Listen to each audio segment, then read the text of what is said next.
Libyan leader Muammar Gaddafi vowed to fight until the end as he made his first public appearance since the international Allied operation began on Saturday.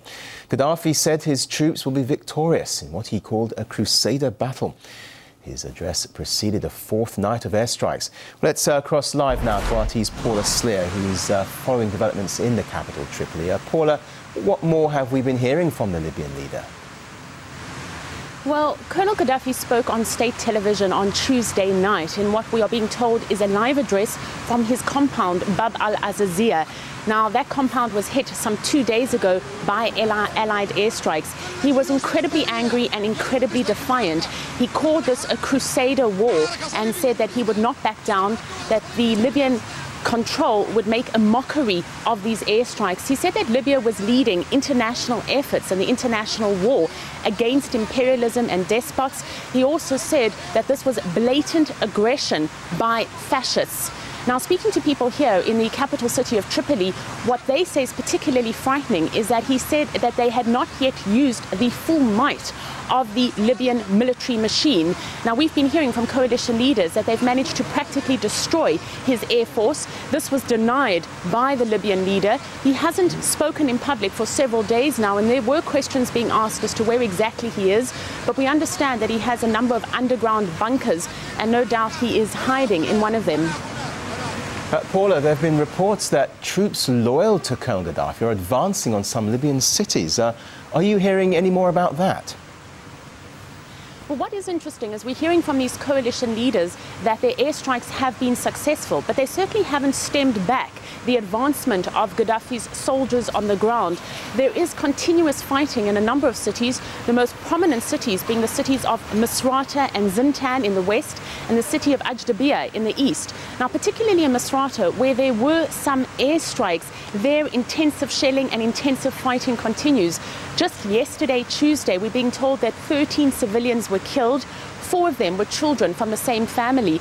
We're also being told that Gaddafi's men have taken up positions on the roofs of buildings and that they're working there as snipers, literally shooting at anything that moves on the ground. The local hospital has run out of medical supplies and is in fact turning people back. We're also hearing reports that out in the countryside, residents of various villages have been injured by several of these airstrikes. It is important that the rebel forces have not been able to advance from Benghazi, which is the heart of this rebel uprising and which was the first town that was affected by these airstrikes on Saturday. In that town, there was almost a status quo and the fighting has subdued. But the rebels simply, with their light weaponry, cannot advance and cannot take on Gaddafi's heavy weaponry. They are suffering from a lack of command control, a lack of rank structure, a lot of problems facing the rebels on the ground, despite the fact that the international community is insisting that they are making advances over the air. From what you can tell, has a no-fly zone by the international coalition forces been effective so far? What are ordinary Libyans saying about this? Well, early this morning, Wednesday, shortly before dawn, there were 3 explosions here in the capital city of Tripoli. They came from the western part of the city, and it's still too soon to say what exactly was the target. But there is a military base there, so we are guessing that that was probably at least one of the targets.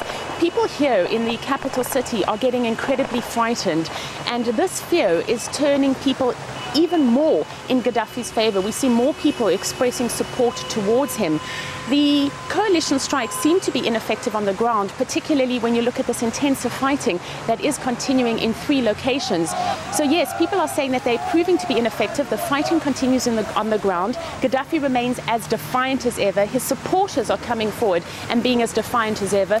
Just yesterday, I visited a naval base here in the capital city, and it had been struck by 6 missiles. And speaking to naval officers there, they echoed the words of Gaddafi, saying that this was an illegitimate war and that they would continue to fight back against what they are calling aggressors. The strikes, besides making people very angry, are also opening the floodgates in terms of the questions of where will this operation end? What is the end strategy? What is the exit game? Is this going to be a war that just continues for months and months? And if indeed it is, well, then the anger and the frustration on the ground is just going to intensify. Okay, Paula, do keep us updated. Paula Sleer, thank you for now.